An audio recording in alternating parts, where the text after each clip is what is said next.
Good morning সবাইকে। আশা করি তোমরা সবাই ভালো আছো। তো আজকের ক্লাসে আমরা কোন নাম্বারটা বড় এবং কোনটা ছোট এটা শিখব। তো 5/3 এবং 5/9 আছে, এইটার মধ্যে কোন সংখ্যাটা বড় কোন সংখ্যাটা ছোট তোমরা কীভাবে বুঝবে। তো আমরা এর আগের ক্লাসে করেছিলাম যে যদি ডিনোমিনেটরগুলি সেম থাকে তাহলে আমরা কীভাবে বুঝবো যে কোনটা ছোট কোনটা বড়। আজকের ক্লাসে আমরা শিখব যে যদি নিউমিনেটরগুলি সেম থাকে আর ডিনোমিনেটরগুলি আলাদা আলাদা থাকে, ভিন্ন ভিন্ন নাম্বার থাকে, তাহলে কীভাবে বুঝবো যে কোনটা বড় কোনটা ছোট। তোমরা যারা আগে ক্লাসটা দেখবে তোমরা আগে ক্লাসটা দেখে নাও, তাহলে তোমার জন্য খুবই একটা উপকার হবে। দেখো 5/3 আছে, তো 5/3 লিখলাম। এখানে আছে 5/9, তো 5/9 লিখলাম।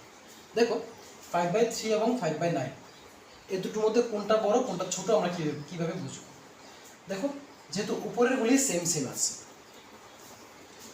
ভালোভাবে লক্ষ্য করো, যদি উপরেরগুলি সেম সেম থাকে তাহলে নিচের যে সংখ্যাটা সব থেকে ছোট সেই ফ্র্যাকশনটা সব থেকে বড় হবে। মানে হলো উপরেরগুলি সেম সেম আছে, তো দেখা দরকার নেই, নিচে দেখো এখানে 3 এবং 9 আছে। এই 3 এবং 9-এর মধ্যে ছোটকে অবশ্যই 3 ছোট, তো যেহেতু 3 ছোট তার মানে এই ফ্র্যাকশনটি সবচেয়ে বড় হবে। বুঝতে পেরেছো? যারা বুঝতে পারো না তারা আবার দেখো কি আছে এখানে 9/2 আছে, এখানে আছে 9/11। তো দেখো যেহেতু উপরের সংখ্যাগুলি সেম আছে তাহলে উপরের সংখ্যাগুলি নিয়ে আমাদের চিন্তা করার কোনো দরকার নেই।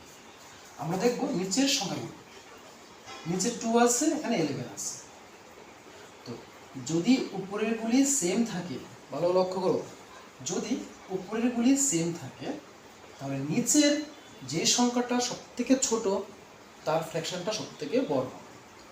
11 এবং 2 এর মধ্যে যেহেতু 2 সব থেকে ছোট তার মানে তার ফ্র্যাকশনটা সব থেকে বড় হবে, অর্থাৎ 9/2 ইজ গ্রেটার দেন 9/11।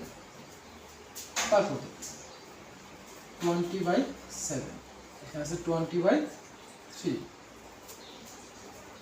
তো এই ক্ষেত্রে দেখো এটাও 20 এটাও 20, উপরেগুলি সেম সেম আছে, কিছু দেখা দরকার নেই।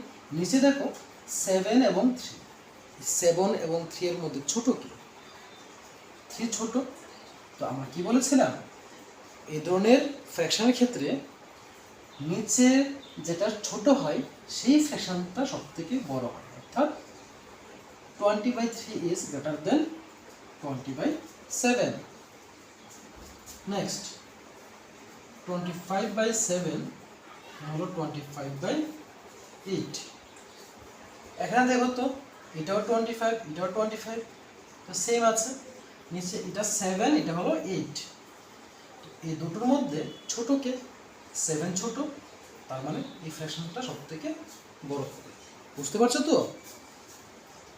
নেক্সট 16/7 হলো 16/3।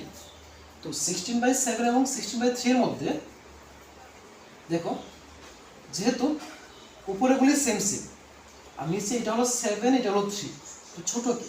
3 ছোট, তার মানে এই ফ্র্যাকশনটা হবে বড়। নেক্সট 38/9 এটা হলো 38/11। দেখো এটাও 38 এটাও 38, এটা হলো 9 এটা হলো 11। তো 9 এবং 11 এর মধ্যে ছোট ছোট হলো 9, তার মানে এই ফ্র্যাকশনটা সবথেকে বড় হবে। তো আশা করি তোমরা সবাই ক্লাসটা বুঝতে পেরেছো। তারপর যদি কারোর কোনো ডাউট থাকে আমাকে অবশ্যই কমেন্ট করে জানাবে, আমি তোমাদেরকে ডাউটটা ক্লিয়ার করে দেবো। ঠিক আছে? Thank you for watching.